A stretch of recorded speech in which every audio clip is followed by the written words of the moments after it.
watching Eczema Explained by Dr. Lisa Gall on Resonance Wellness TV, part of our Whole Life Medicine Alleviate series. Keep in the loop about future webinars and events on whole-life-medicine.com. So good evening, everyone, and welcome to Eczema Explained. My name is Dr. Lisa Gall, and I'll be your host and guide this evening about all things itchy. Now, we just want to start with the Alleviate model. So for those of you I don't know, the whole life medicine model is the overarching model of how we get people better. And this is step one in a 4-step process. That's alleviate. And in essence, in alleviate, as we've spoken about before, it's a step where we're really looking at basic root causes, detoxification, the potential for missing components that our body needs to heal. And then when we're looking at the problem of eczematous conditions, we're definitely having to look at root causes in diet and lifestyle factors. And we also do most certainly require cleanup once we find out what those factors are. There's several missing ingredients that can really increase the severity of skin issues. And there can also be constitutional tendencies that should be supported by a specific program. So let's just take a quick check. I should say fact check, not fast check, but it's still a fast check for facts. So about 10% of people in North America have some form of eczema. That's a lot. Like 1 in 10 in their lifetimes are going to have some type of eczema. And early childhood is the peak time. The incidence of eczema is actually increasing over the years. I think in the last 25 to 30 years, the estimate is that it's increased by at least 4%.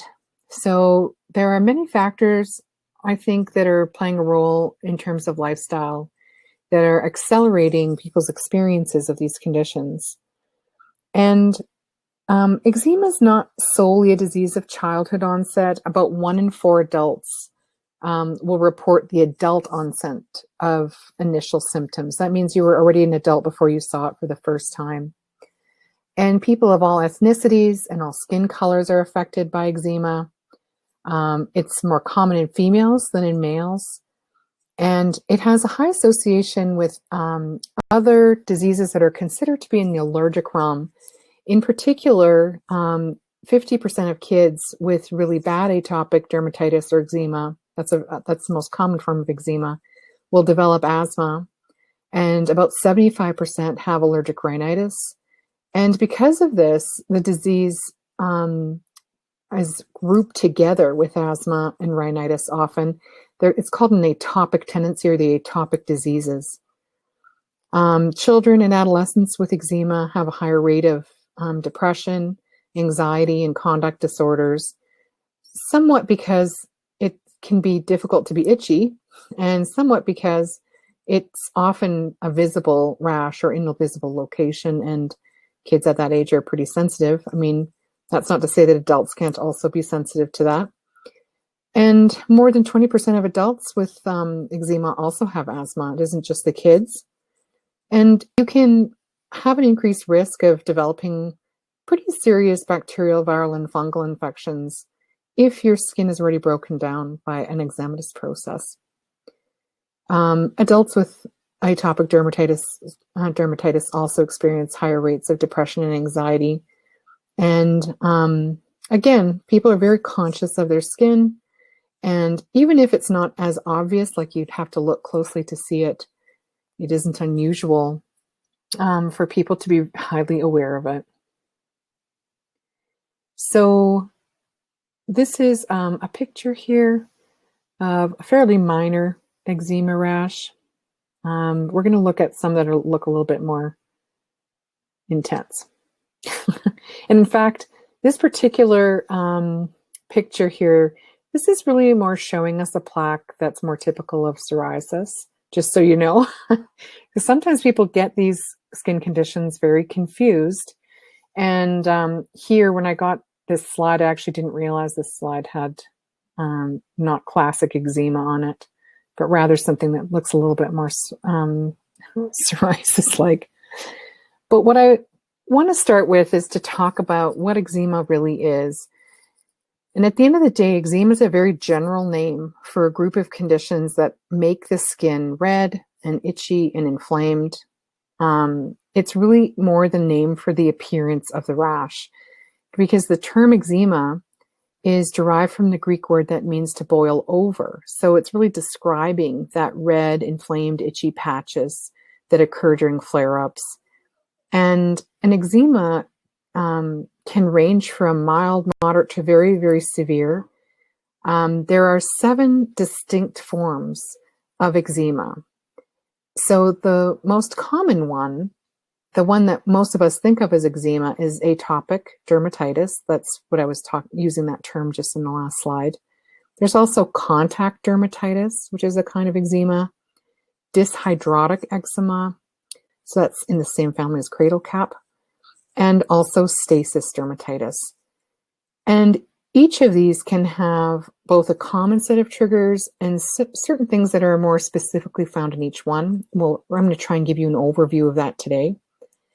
And the common symptoms really are the dry, scaly skin, the redness, the itching, which can be very intense. And I apologize, people are losing the sound. Can you hear me now? Is it just kind of cutting in and out, Monica? Sometimes it's the internet connection for the individual, and sometimes it's an internet connection for me, although I've been pretty good with sound. If you don't see this, if you don't have sound, or I didn't put this down, if you don't have sound, press the reset button. That is the button, that is the exclamation mark.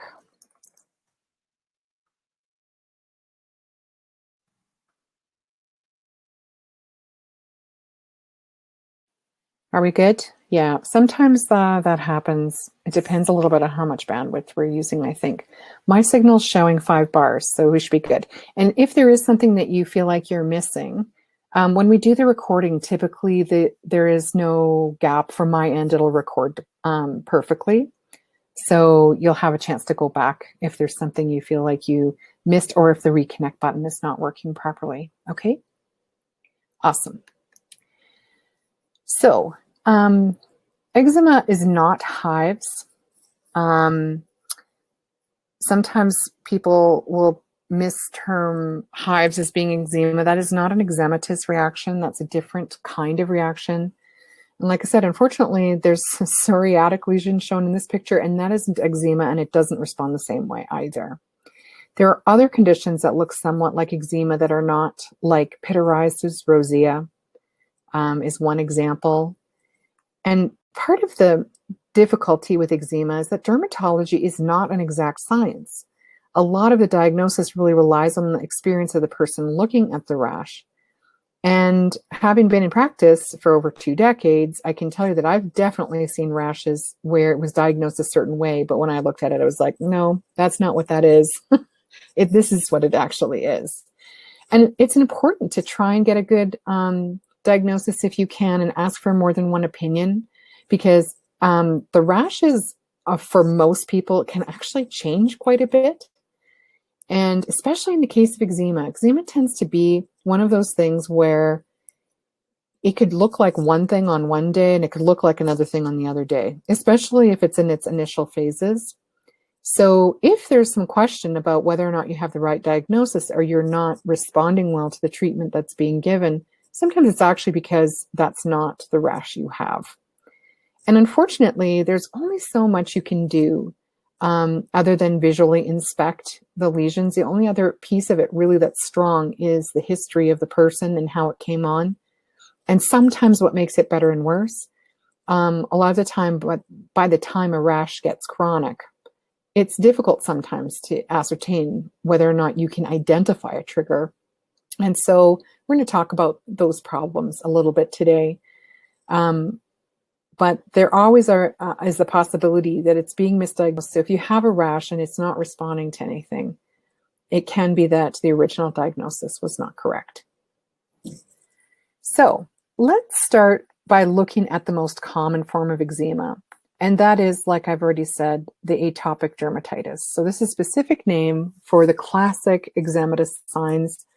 So this is an eczema that usually begins in childhood and then kind of gets milder or goes away by adulthood, although it doesn't have to.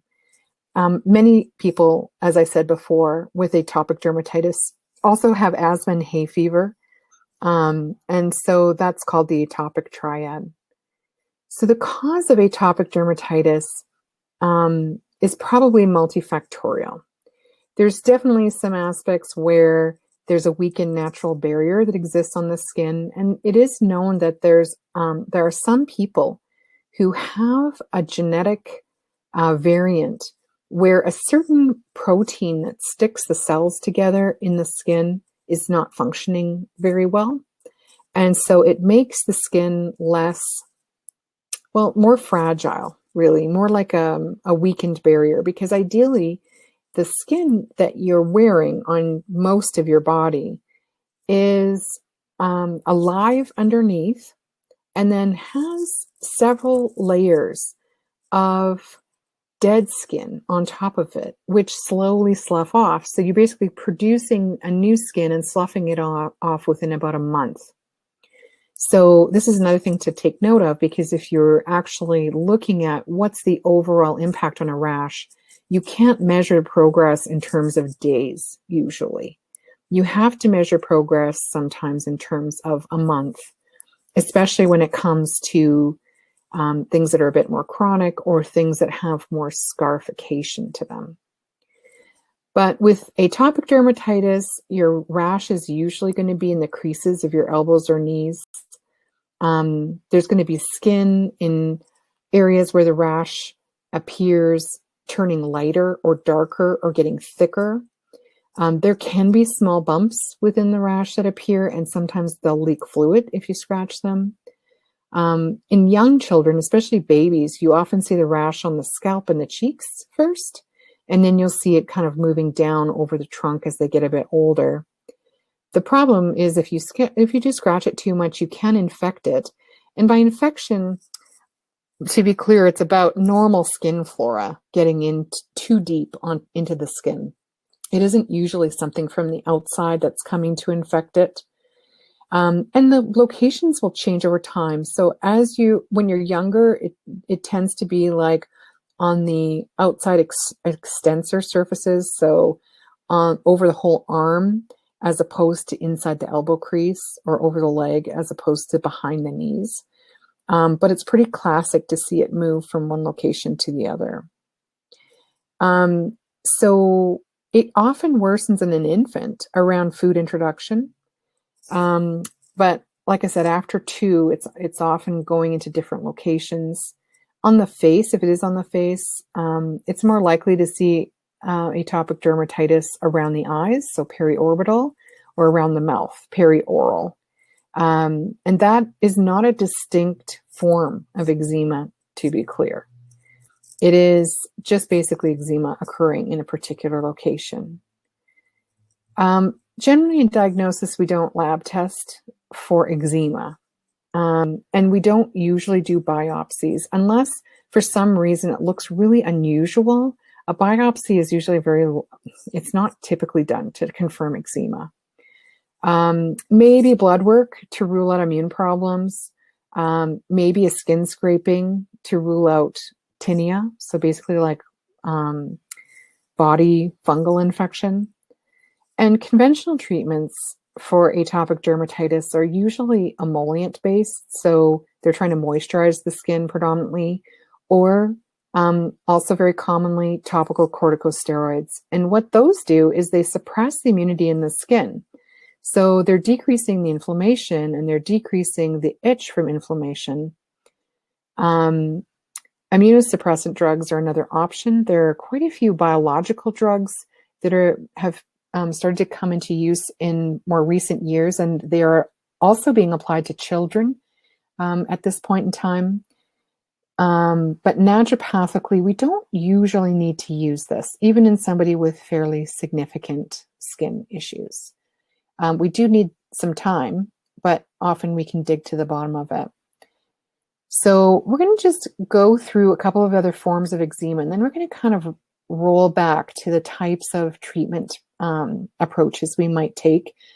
And just also to be clear, there's lots of things that we're not going to be able to discuss here today because especially when people get into chronic rash environments, it starts to get to a place where a number of different things need to be tried that are much more involved than what we're going to talk about today.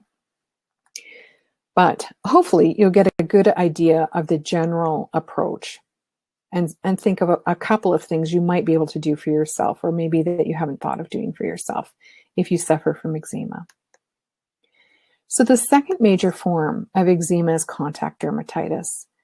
And there's two forms of contact dermatitis. There's an allergic contact dermatitis, or there's an irritant skin reaction type of contact dermatitis that's triggered by something externally. And there's confusion, again, between these types of eczema because from an external perspective, they may not look substantively different. And people get confused about what could potentially be causing it. Because in some people's minds, a rash can only be caused by something you come in contact with on the outside. In some people's minds, it has to be that the rash is specific, like if you took something internally that was triggering it, that it has to have such a marked relationship that it's reliably showing you that every time. But it is one of the mysteries of the immune system and of the adaptation mechanisms for a human being that isn't the truth.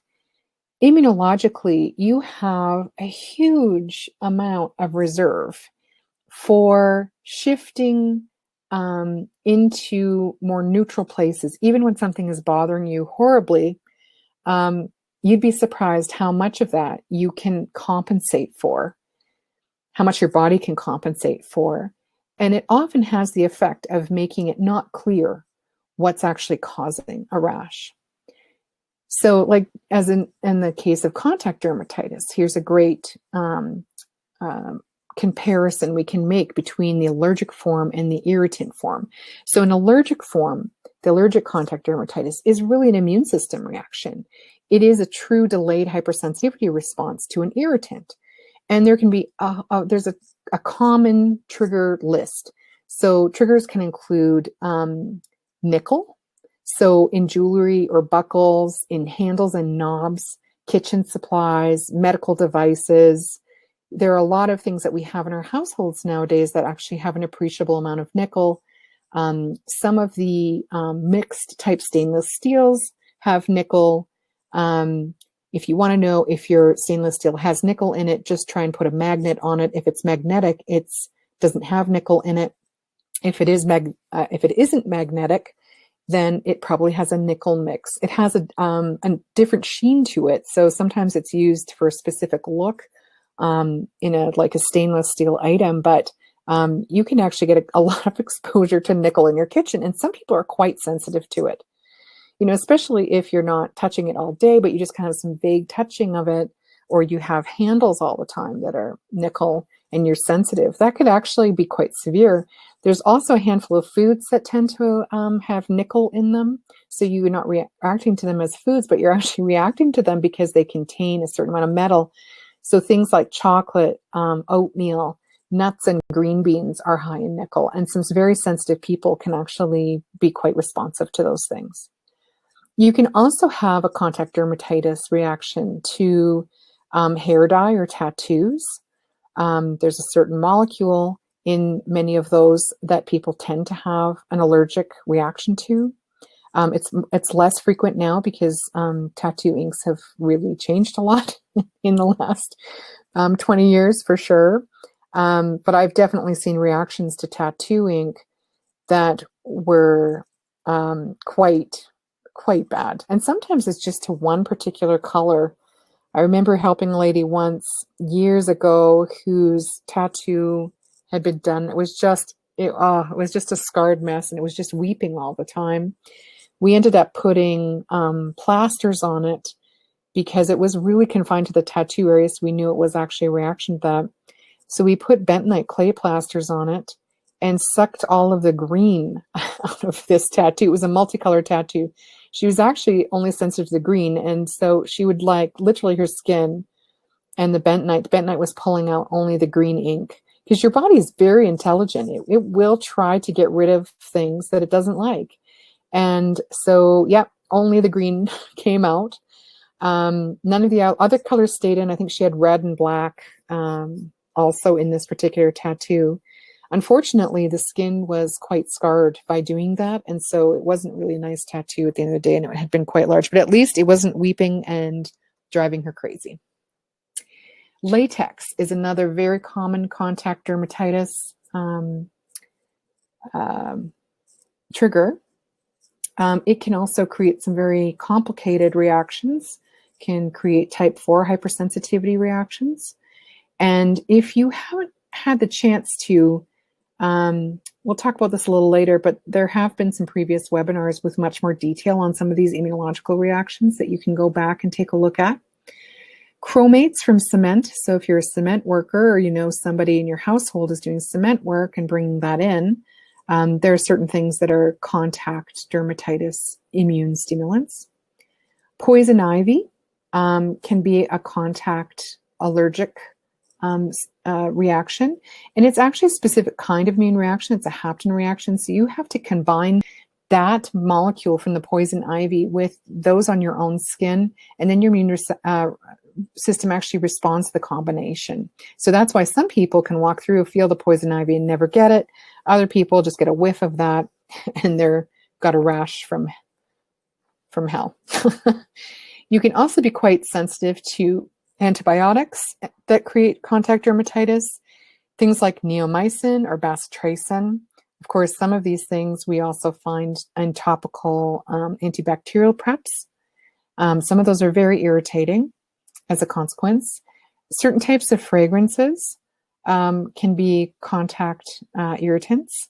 Thimerosal, that's the mercury additive in vaccines and also uses a mercury-based preservative. Formaldehyde can have that impact. Ammonium persulfate. These are all fairly common things that people will come in contact with. And again, sometimes it's the one that kind of does you in that you have to figure out where did it come from. Now, you can also have an irritant contact dermatitis. So these previous ones that I'm telling you about, the immune system's actually involved in creating the reaction to the thing.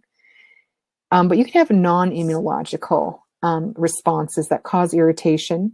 And often it's from things like surfactants, so things that you're finding like in soaps and cleansers, solvents, alkalinized solutions on your skin. Your skin is not normally alkaline, it's normally slightly acidic. And so you can damage and irritate the skin by stripping away the natural protective pH. Now, you can also get this kind of dermatitis from bleaches. And so you'll see the same things as atopic dermatitis with these reactions, but it's usually more restricted to a contact area. However, if you have long-term exposure, you're taking things in, even if they are just contact dermatitis agents, you're going to start to see a rash that becomes more generalized. Now, in contact dermatitis, it's also more likely that you're going to see burning and stinging with that type of reaction. So you can still have burning and stinging with atopic dermatitis, but in contact dermatitis, much more likely to have that characteristic to it. It's also possible you could get hives over and above that, but that by itself is not the eczema. You can get fluid-filled blisters that form and maybe ooze and crust over, and then over time you can get this thickness, that scaly, leathery thickness if you're constantly being exposed to something, even externally, that your body's not very happy about. Now, normally people take oral antihistamines and topical corticosteroids and topical moisturizers. And sometimes that's helpful, but you do have to like learn what it is that you're responding poorly to and wash your skin after contact with it. And, you know, like we were saying before, it's more likely to see this in people with some impaired skin barrier function for whatever reason. And it can happen on top of atopic dermatitis. You could literally have both forms going together. So another form that people might recognize are the coin-shaped spots of nummular eczema. So this is like literally round coin-shaped spots. This guy has actually quite a few on him, but they just look a little bit different from other forms of eczema. The rash itself usually looks similar, but the formations are kind of these round blobs. And people with other forms of eczema are more likely to experience nummular eczema. I've definitely seen this kind of eczema just occurring by itself, where there's a patch or two and it's in this state and people assume they have tinea, like a ringworm infection, but that isn't necessarily true, although it can look kind of similar. It's not identical. And this nummular eczema can be triggered by just having dry skin. It can also be a reaction to an insect bite, or it can be an allergic reaction to metals and chemicals too. This version of eczema, seeing it in these coin-shaped spots, is more common in boys and men. And they can be anywhere. They can be arms, legs, torso, hands, a lot of itchings, again, oozing liquid, and eventually a little bit pinkish or brown, usually and scaly. But often the patches themselves are not big. They are literally like loony sized. Now there's another form that's called dyshydrotic eczema. And what those are, those small blisters on your hands and feet. So they're fluid-filled blisters on your fingers or toes, palms, soles of your feet. And the blisters can be quite itchy or they can hurt. And the skin can, like around it, can scale or crack and flake. It's more common in women than men, and it's more typical around the ages of 20 to 40. Metal allergies are a common trigger, again, nickel or cobalt or chromium salts. And stress can also cause flares of this, as can overly damp hands and feet. So if you're in a hot or humid condition, or you're you're working out at the gym, or you're doing like work that requires your hands or your feet to be in gloves or boots, or sometimes if you're required to wash your hands a lot in the day, you'll see this kind of rash. And detergent contact can also cause this type. This is quite painful and it can take some time to fade. Again, especially if you can't figure out what's causing it. So there's a kind of prevailing theme under here about discovery, I think. Now, there's also a type of eczema that's called neurodermatitis. It's similar looking to atopic dermatitis, although it's usually darker, like it's more dark in color, and it tends to be a thicker patch. It's quite common in people who have other types of eczema, or also psoriasis. You can see this as alongside of psoriasis. The exact cause of why this one looks different is not known. Definitely stress is a trigger, and it's most common in adults between 30 and 50 years of age, more common in women, and people who already have some sort of contact dermatitis or atopic dermatitis. It's quite rare to see this in children, although a few with atopic dermatitis, you may also see this. So you see these thick, scaly patches. They're on arms or legs, the back of your neck, your scalp, the bottom of your feet, the backs of your hands, genitals. These patches can be really itchy, especially when you're asleep. So for whatever reason, this is part of the reason why it's called neurodermatitis, is there's kind of marked itching is really noted in this. And this is why it's called neurodermatitis. It's that feeling like people absolutely have to scratch. And then if you scratch them enough, they can obviously bleed and get infected. And again, same thing, we're using corticosteroids to try and calm it. And, sometimes the skin is so thick in neurodermatitis that there's steroid injections that are suggested. There's also some non-steroidal things that are used. Ointments made with salicylic acid can help be used to control itch. And this is like a common preparation that you can get at the drugstore. You can also use medicated patches that have like anesthesia in them, basically like lidocaine and capsaicin, which many of you might remember from years ago. Capsaicin cream was all the rage for pain. It was a chili pepper component that basically desensitizes the nerves, so that helps control pain, but it also controls itching. Unfortunately, it's chili pepper components, so if the skin's broken, it's also going to hurt at first. So not really useful to use on children or people who are quite sensitive to pain. There are prescription antihistamines, that can be used to decrease the urge to scratch. Obviously, though, there's more likely to be drowsiness with those sorts of things. Sometimes people will use low doses of anti-anxiety medications to calm people from having too much itching at night. A lot of these things you can only really use in sleep because you're going to be so drowsy. Is it more common with diabetes? I'm just seeing a question here by Amber. I don't know. I mean, certainly you could, if you had some diabetes where you were starting to lose feeling, it wouldn't, you would definitely not, like, it depends on how severe the diabetes would be.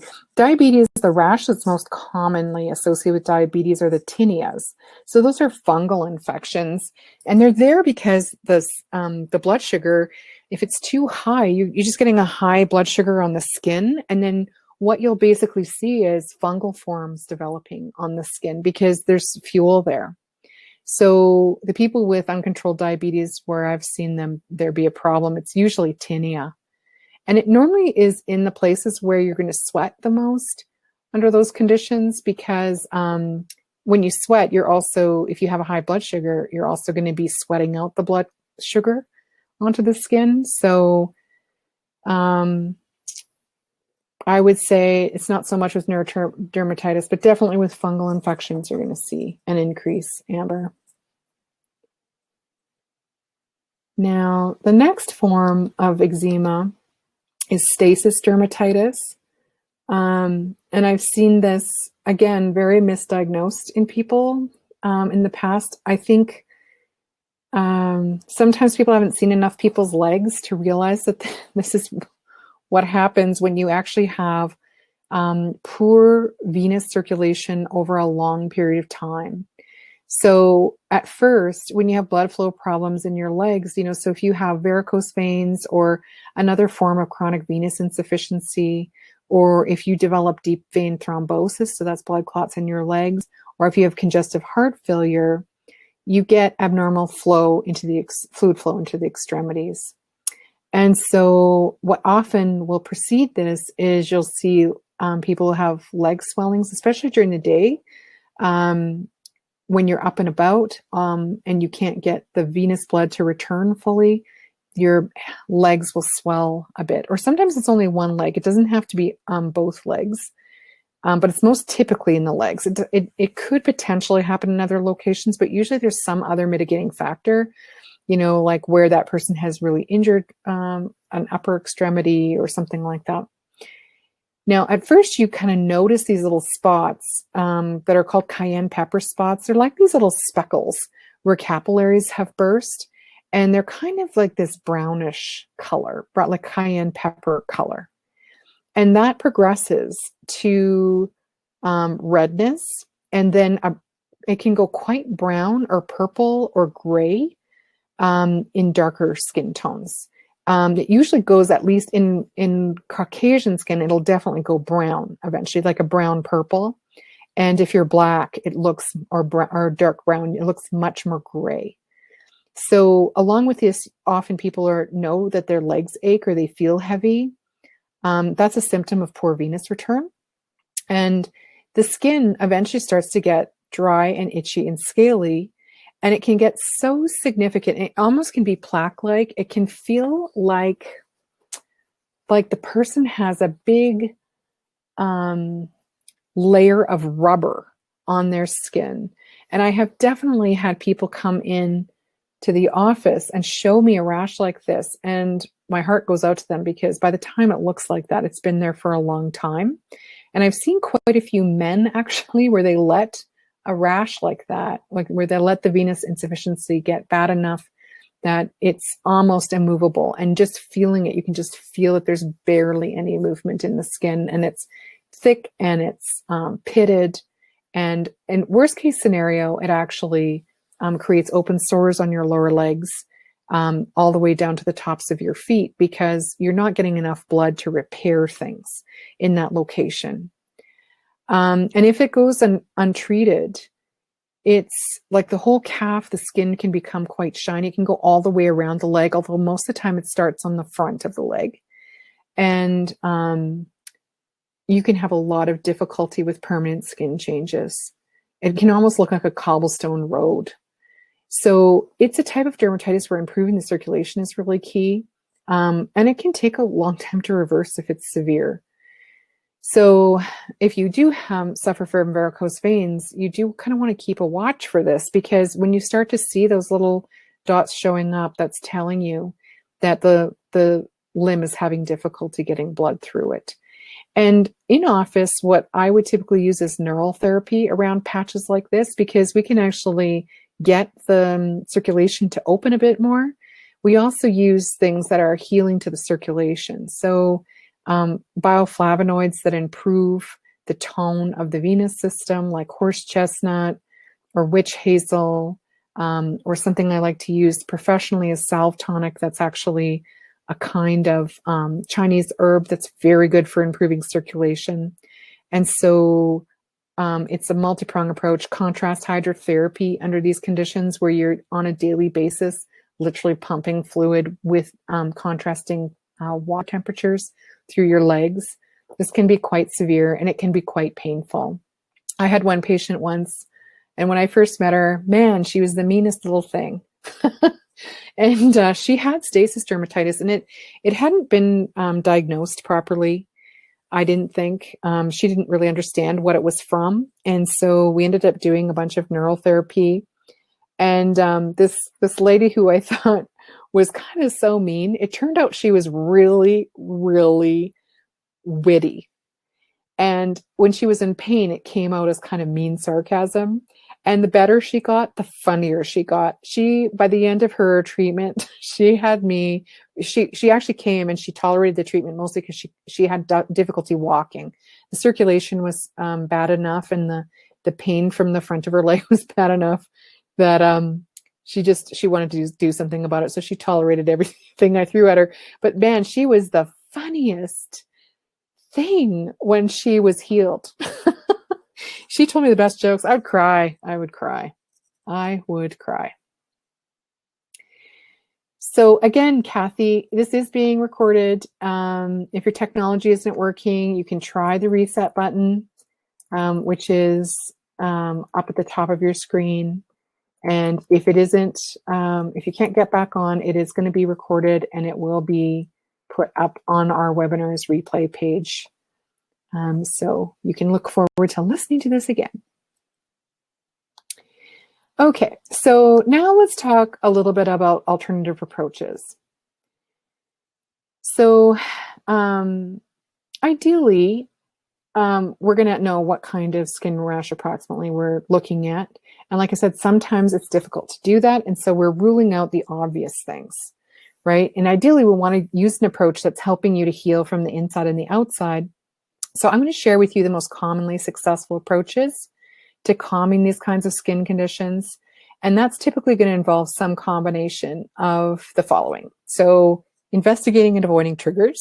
So whether it's a food or some sort of external agent, we want to enhance gut microbiome function and the integrity of the gut barriers.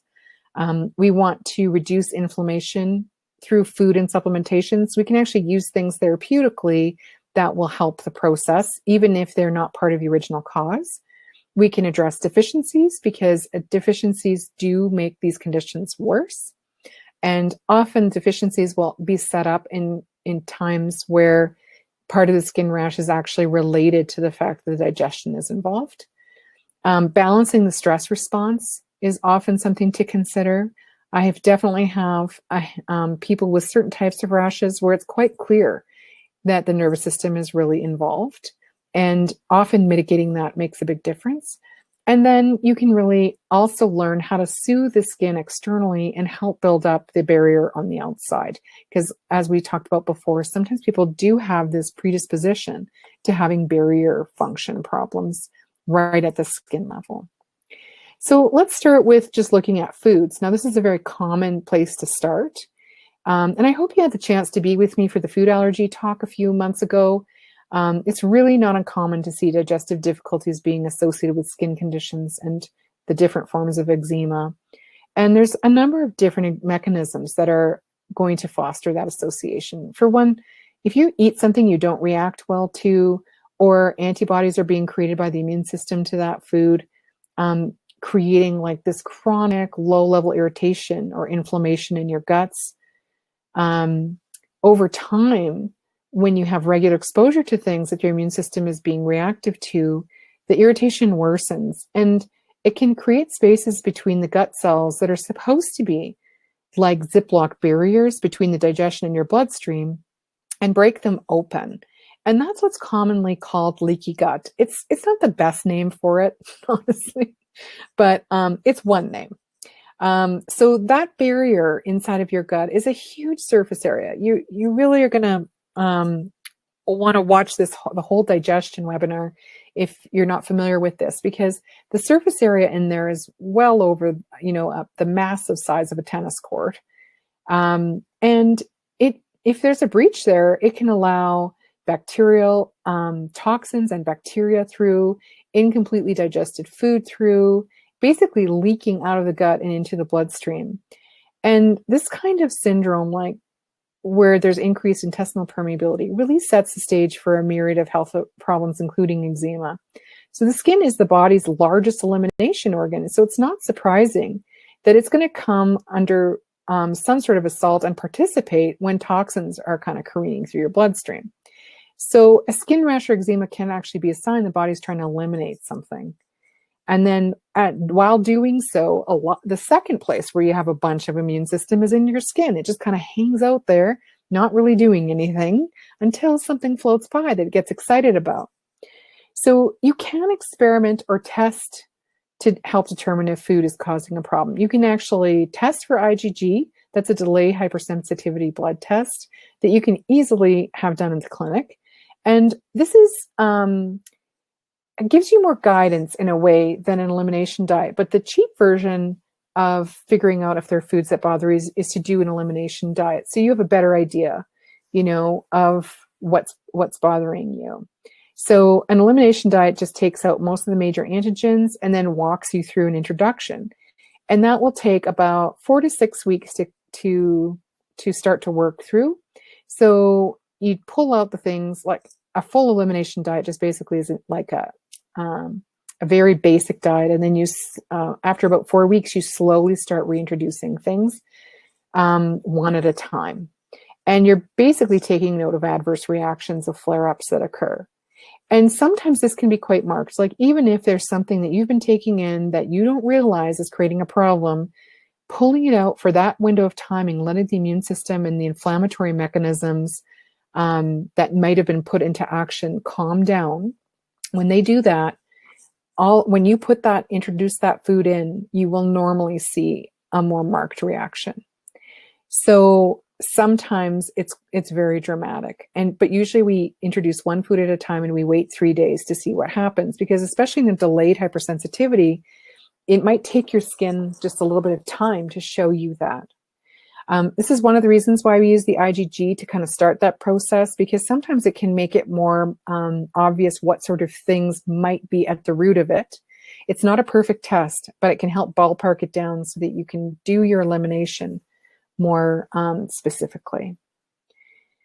So foods that are linked to eczema definitely include citrus fruits, dairy products, eggs, gluten or wheat, just kind of independently of gluten, soy, spices, certain spices sometimes trip it off, like vanilla or cloves or cinnamon, tomatoes, and some types of nuts. These are the most common ones to create eczema, but it doesn't have to be in that list. Sometimes people will find just one-offs. I remember having a patient once years ago, and her trigger was really green beans. She ate a lot of green beans, but literally, like, we did the test and we'd tried her on some elimination of some common things that she thought that probably were bothering it, and they probably were bothering it a little bit. But when we ran the IgG, the green beans were off the chart. And when she took those out, that just basically gave her a ton more latitude. So if you have a suspicion that food is like that, or if you've had it long term, especially since childhood, it's not unusual to find some sort of food sensitivity in it. You can also incidentally test for metallic allergic reactions. That's a different kind of test, but it's possible. So if you have a high suspicion that you have a chemical exposure that's creating a problem, there are immune tests that can be done that at least help ballpark it. There's no test on the earth that you can take that pumps out an answer that says X is the answer most of the time, and especially not in this particular condition. So then if your dietary experiments are inconsistent, another thing that I suggest is to try and get control of the inflammation using metabolic typing. So that's a way of helping to find a diet that really works for you. It's based on in-office testing, challenge testing, and it's often very useful to decrease inflammation, because what you take in has a huge role to play in how inflammatory pathways are expressing themselves. And there are known genetic markers in dermatitis, most of which have to do with inflammation or immune triggering mechanisms and cellular repair. So all of these are modified with eating a diet that matches your genetic expression. And I know that most people do not love this answer because most people don't really want to have to monitor what goes into the gullet all the time, and they don't want to appear antisocial or miss out on things that they love to eat. And in those cases, supplementation can really help, but it's most certainly not going to reverse it as well as getting inflammation under control.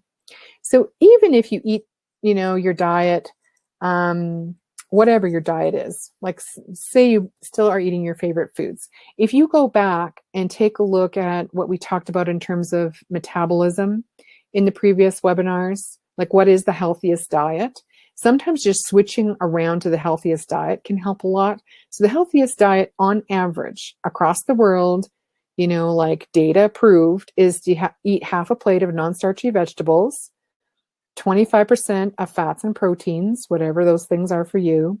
Ideally, they'd be the ones that match you, but regardless, 12% starch max. So that means anything starchy. That means grains, peas, corn, any of those things that fit in that category. 1% salt and seaweed, 1% ferments, and 12% fruit. That will have a huge impact if that's all you can do. And if you missed that lecture where we talk about that, it's been talked about a couple of times, but I'm pretty sure we talked about it in the metabolic reset.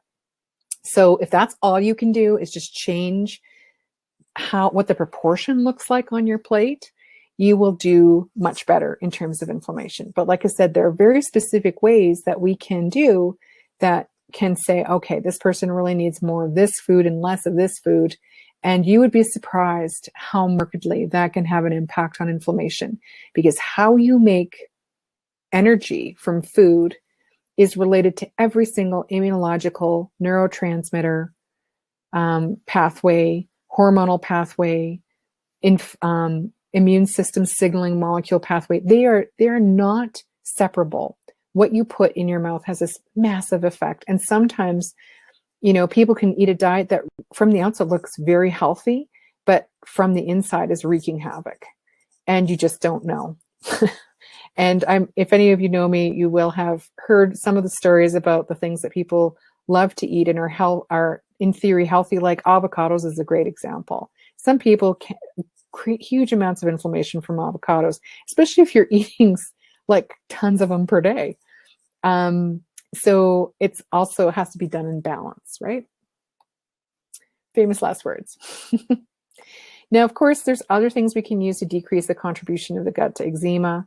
We can just improve digestion, especially in kids. You know, gently stimulating the digestion can make a world of difference. And often that's the only things that I really need to do to start the ball rolling in a child.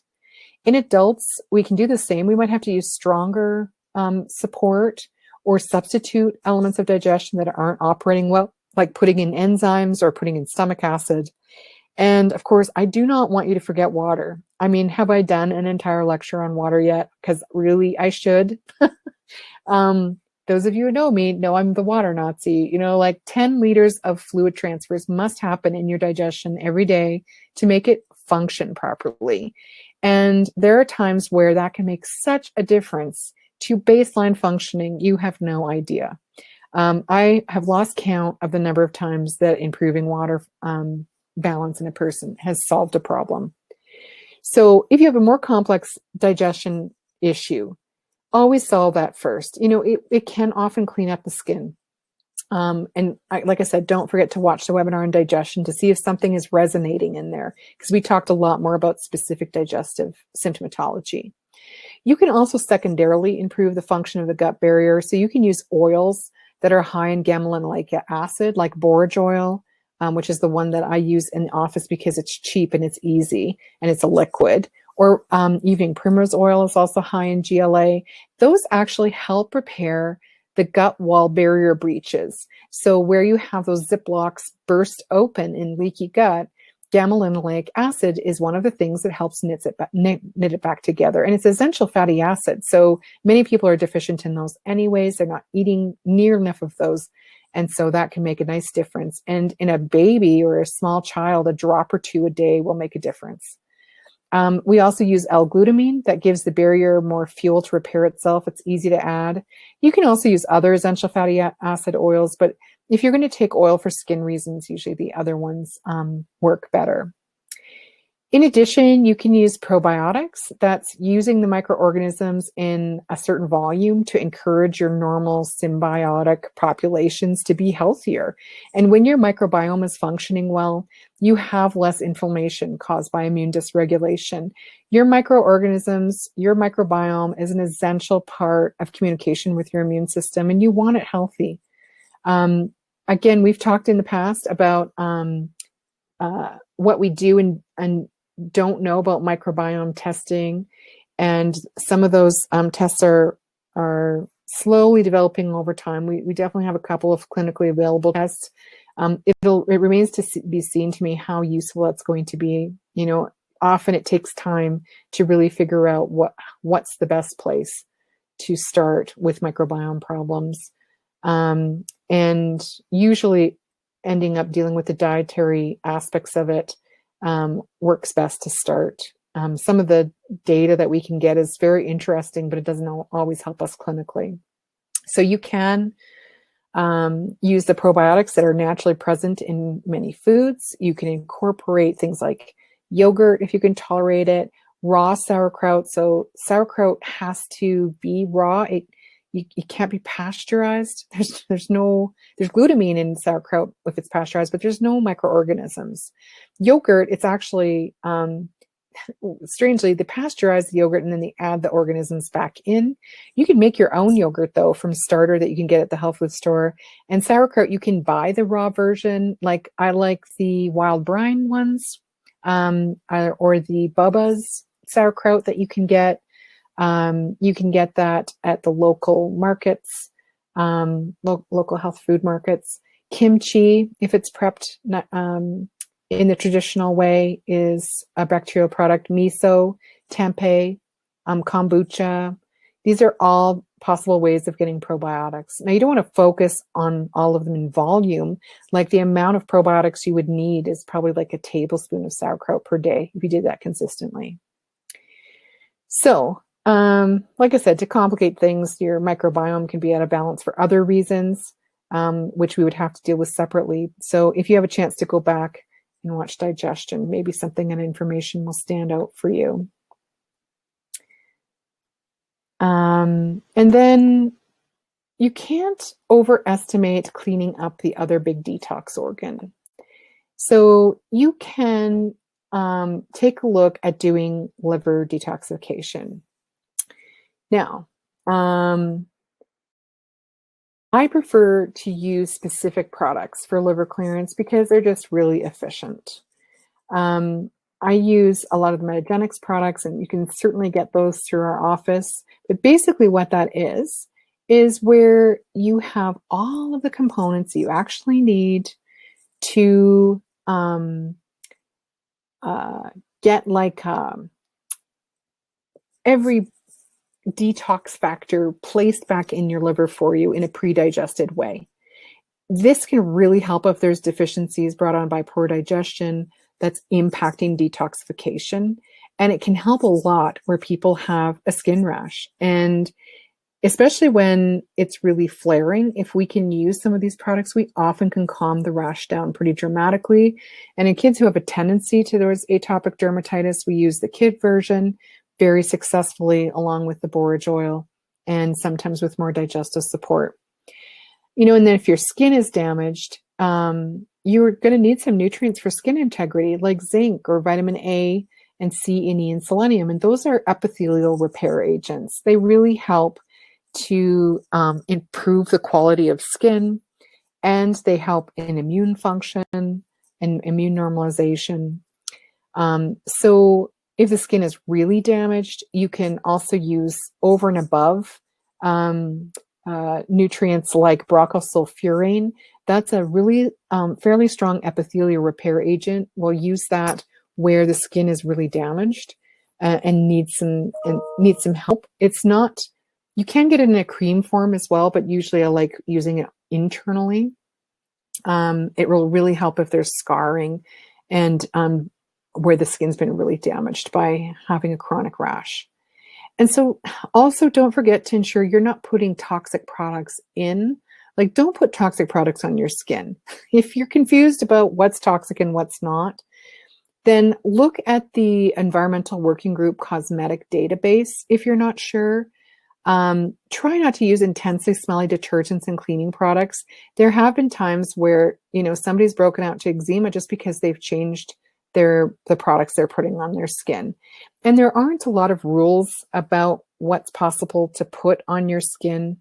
There's lots of things that are of questionable use that end up in topical beauty products. And so if you're not sure, take the things that are on the shelf in your shower or that you're putting on your face or you're putting on your skin and go run through the database.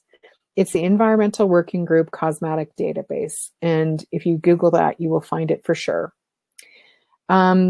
There's also some different supplements that you can use to really calm immunity if you're applying it to the right person. We're going to talk about a couple of those in a few minutes.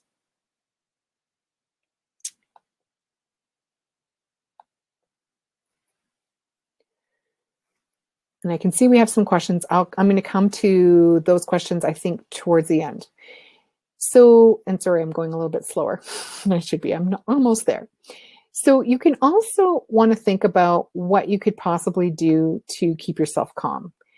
You can't separate your psychological state really from the rest of your body systems. So there's a word for that. We've discussed it before. It's psychoneuroendocrine immunology. It means that the mind, the nervous system, the hormones, and the immunity are four sides of the same box.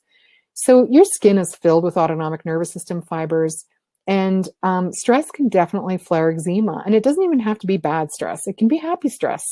So consider treating stress or taking breaks even when really positive things happen, and learn some of those stress management techniques. You know, eczema around the eyes and on the highly innervated feet or hands or around some elsewhere on the face, they often really respond to this kind of approach. And you can use certain things that'll calm the nervous system in the skin. We usually use violet flowers topically on the skin when we think that the stress is being one of the main factors in the eczema outbreak. Or we use Neurogen internally. That's something that calms down the nervous system of the adrenal gland.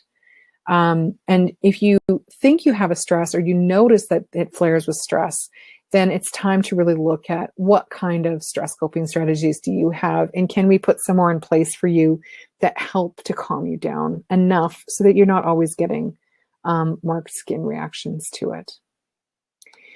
Now, let's talk about a couple of topicals. Now, topicals by themselves will not fix an eczema situation most of the time. If it's minor, it will definitely help the appearance of it, but there are definitely things that can be used, and I would encourage people to use a topical that they can tolerate.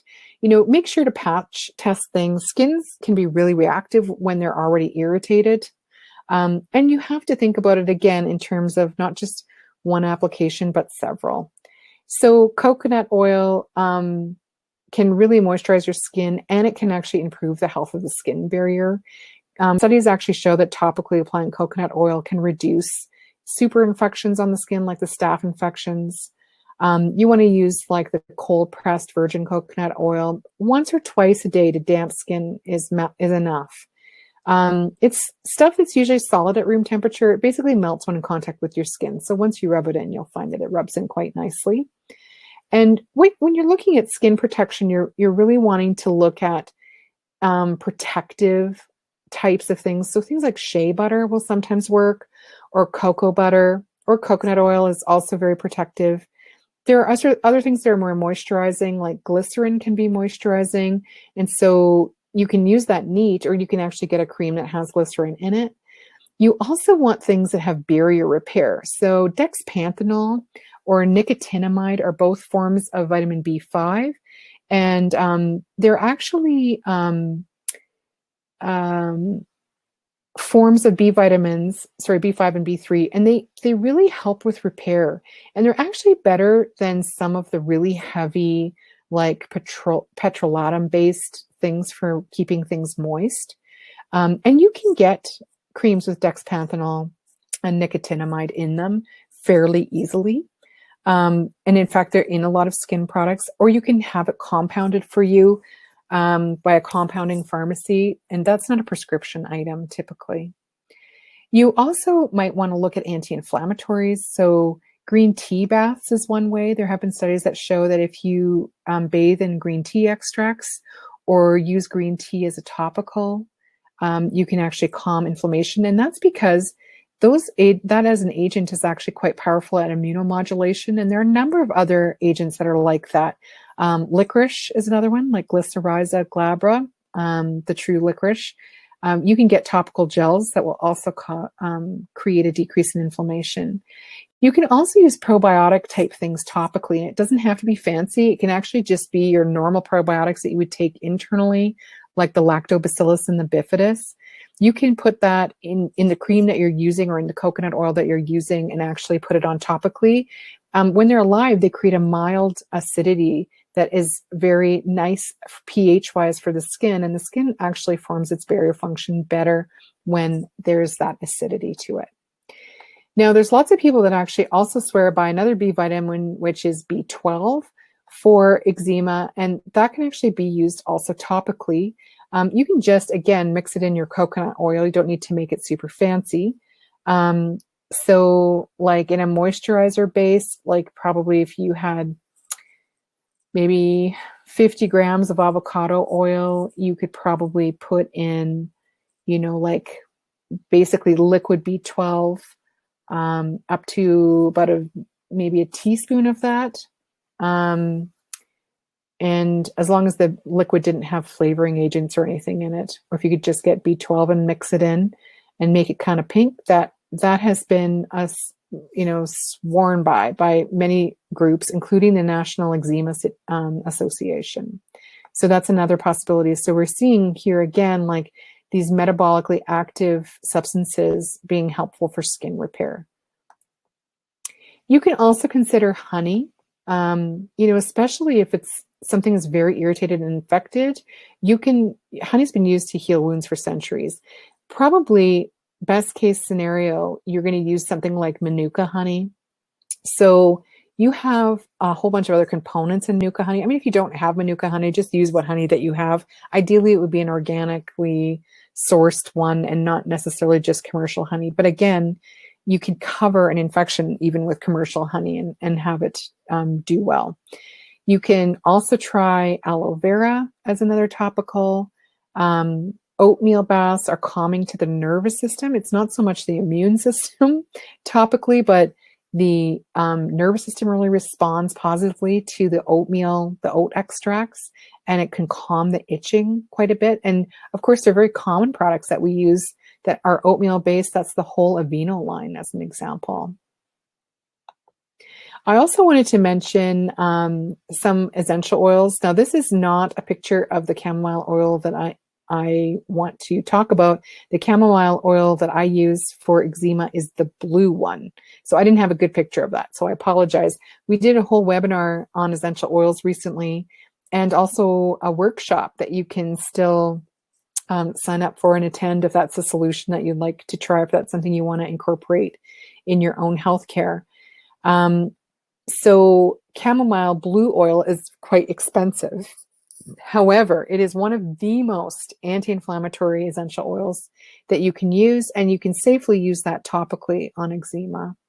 Of course, if you're buying essential oils, you want to purchase a reputable brand. If you feel like you can't find blue chamomile oil, let me know, because I have a very reputable supplier in the neighborhood. My neighborhood is a wholesaler in my neighborhood. And it's an oil that should be in the fridge. It's a blue oil. So all the blue oils that are available should be in the fridge. If they start to turn green, they're starting to lose their potency. I'm also a big fan of Durcut cream for improving skin clearance. That's a homeopathic cream, and lots of my patients swear by Durcut cream. We also have homeopathic Exicom cream, which is pretty neutral and very helpful. You can also consider using things, especially if you're getting infections a lot, that are more like on the anti-infective end. So thyme oil or tea tree oil, again, diluted a little bit and then topically applied. So hopefully you can try out a couple of those things. Okay, so now let's go to some of your questions. So where is the website where the previous webinars are located? That is the Whole Life Medicine website, Carol. I'm just going to type it in for you. And welcome if this is the first webinar that you've ever come to. If you go to wholelifemedicine.com and you go to the events pages, there's the Alleviate webinar replays. And so all the ones that we've done over the past year or two should be there. And you should be able to stream them easily and watch them. And those are all free. Does primrose oil work as effectively when applied topically? It can be helpful topically, Shireen, in the sense that it's still an anti-inflammatory oil, but really internally is where that's going to shine, because it is literally helping by changing the leaky gut function. And is it keratosis pilaris a type of eczema? No, it's not. So that is usually considered like kind of like a normal skin. I've actually found that that is usually due to like essential fatty acid and vitamin A deficiencies. And it kind of creates a sort of like bumpy rash. And sometimes you'll actually get like little white bumpy things out of that. Sometimes if people have it enough and they scratch it enough, stuff will come out of it. It's more a cosmetically displeasing look. Depends on how severe it is, but it is not a type of eczema. And tell you more about the violet flower. The violet flower is a tincture that we have at the office, Monica, and it's literally made out of violets. Now, violet flower used to be a very common additive to cosmetic products, and it's really calming to the skin. And I've used that for sun-induced urticaria as well. It's really, really soothing and easy. Like we have tons of violet flowers in the office. You can use it as a tea, but I think that the tincture extract then diluted works better because it's a bit more concentrated. And if people have eczema in the mouth, I use Neurogen. If the lips are cracked and swollen, that's usually, if it's not a super infection, it's also telling you that there's aspects of the lower digestion that are not very happy. And so that just adds to that kind of fuel for the fire, because the adrenal and the kidney and the large intestine are kind of a group of items kind of wired together. And the lips are often representative of the large intestine. So if you have eczema around your mouth and the lower lip is swollen, it means that the low bowel is not doing very well and the stress gland is not doing very well. So I would use Neurogen, and I would use probably other things to calm down the colon as well. I guess I'd have to see the rash. Okay, so hopefully that answers the questions. I think I got everybody's questions. And I apologize for going a little bit behind. I thought, 20 slides, there's no way I'm going to go behind. But I proved myself wrong. So these are the next 4 planned webinars. So January, February, March, and April. Just watch for a notice in this next little while. We're going to likely do a Christmas or like holiday-oriented meditation series and contemplation series. So we'll get to that. And you should see it in your inbox in the next couple of weeks. So, thanks, Maureen. Yeah, the essential oils course was super fun. And lots of people have had a chance to experiment with their essential oils. And so we had a great time with that. And if you love it, please avail yourself of that. So good night, guys. It's really great to see you all on the call, and I appreciate your presence. And I'll see you next time on the next webinar for Alleviate. All right, take care. Thanks for watching. I love to connect to my patient community to inform and inspire, and I hope you'll join us again in the near future. Don't forget to check out whole-life-medicine.com for more webinars and events.